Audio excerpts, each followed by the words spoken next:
Providence game. All eyes were on Crozier, and then Derek Brown, the silent assassin, woke up the Providence offense with a career-game 33-point performance to knock off second-seeded Duke. Tennessee Chattanooga with possession as we open the second half. Wes Moore now operating at the point. Joined by Collier, Connor, Young, and the aforementioned Johnny Taylor trying to work free with Jerry G fronting him. They tried to force it into him, never turned it over. And finally did. On each offensive possession by UT Chattanooga, Illinois' number one job is to take UT Chattanooga out of their initial stages of their set offense and force them into a one-on-one game. Taylor reaching in, creating havoc. Recovered by Turner. Heldman leans in. Matt Heldman has foul. Yes. 36-33.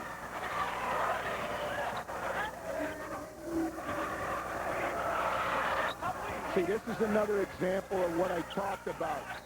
In the early stages, the number one goal for Illinois is to take them out of their set offense, put the clock down around 12, and force them into one-on-one basketball. They do not feel like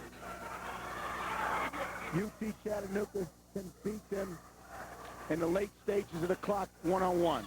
Jared G picking up his second foul. 2-3 zone for Illinois.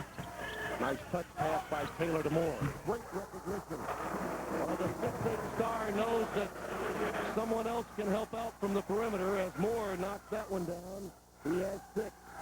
And one thing that Wes Moore can do and do effectively is hit the opportunity shot. Turner gives up the block to Young. That's his second. Many coaches teach first pass into the post, first pass back out. Nice touch pass to Wes Moore. Textbook-looking jump shot deposited in the bank for 2. Young man really can do it all. Allows the game to flow to him. Garris in rhythm with a three-pointer.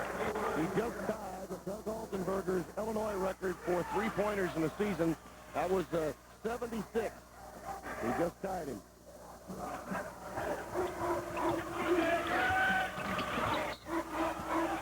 Contact between Gandy and Taylor. Chris picking up his third foul. That may alter Lon Kruger's defensive adjustment. Well, I think what it does, it almost makes it mandatory that Illinois stay in the zone, although they were in a man-to-man on that out-of-bounds play. Taylor, you can bet, realizes that Gandy has 3, may challenge him a bit more often.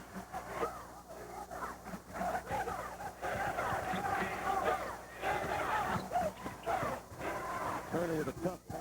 Heldman tries to retrieve it and does. And a foul spotted by Rusty Herring against Wes Moore. Veteran officiating crew for this afternoon's game. Gerald Boudreau, Bob Stitchov, and Rusty Herring. Garris falling away. 9 points for Kewan.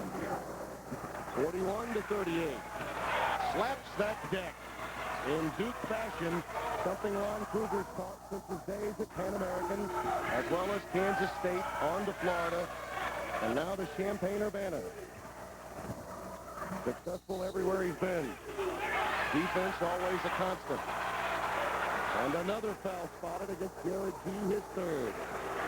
And here's the inbound pass by Kewan Garris as they run him off that little baseline flex cut. Just about the 4th time Illinois has freed him, and it now becomes incumbent upon UT Chattanooga to do 2 things. Number 1, to talk on defense and recognize the screen, and number 2, to switch the screen. Gandy and G now each with 3, forced to sit. Chukudebe and Bryant Notri have come into the game. Young. High arching shot off the back iron. Garrett the long rebound. Numbers 3 on 2. Turner. Taylor can get up. Bringing down that rebound, just his third of the afternoon. Young a pull-up. Those two get hot at the same time. Look out. That tremendous run that we've been waiting for could come. Really, Young was an extremely confident offensive player.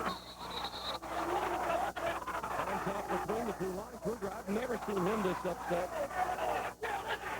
Boy, Garrett hitting the deck.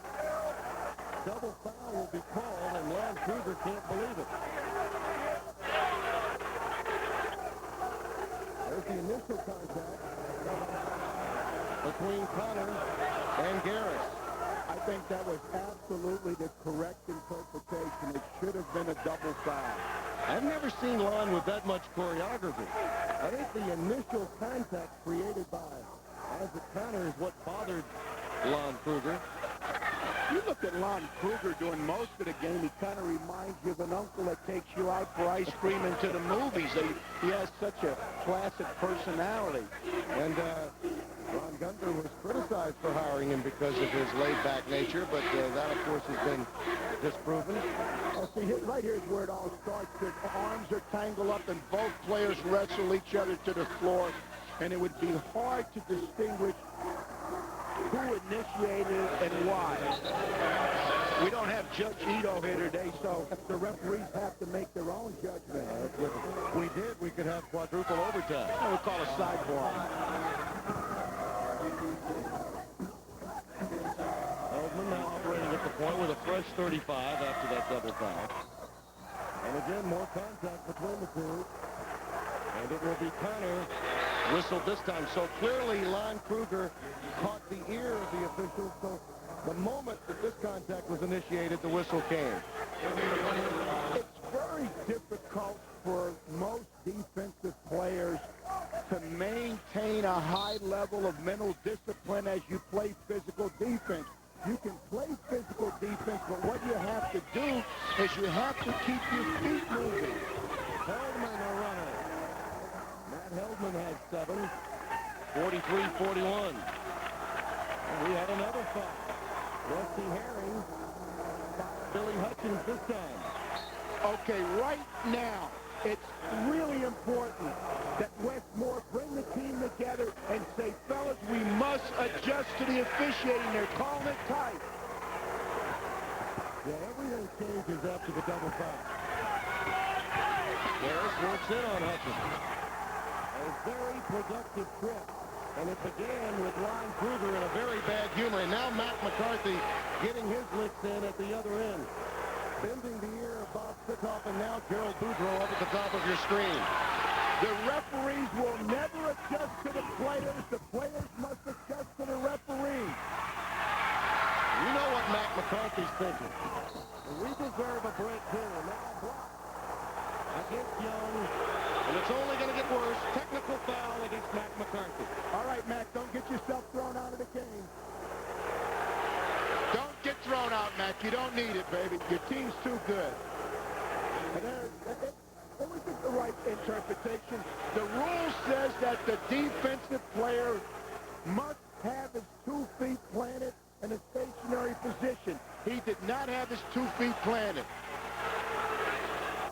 Matt getting the foul. One thing we must remember, though, if you have position, you can move feet as long as you've established your true position. It's a misnomer to think that you have to be completely stationary. You can move your feet as long as you have held your established position. Yes, but he didn't have an established position. And also, relative to Matt McCarthy, one of his assistant coaches should be up alongside Matt now, keeping him out of trouble. The last thing you teach Chattanooga needs is Matt to be thrown out of this basketball game. A good, smart, experienced assistant is up there getting him back on the bench and cooling him down. 6 straight points since the double foul. And Matt is telling him to look at the replay. Unfortunately, there's nothing in the book that... How do you make a Best Buy bet?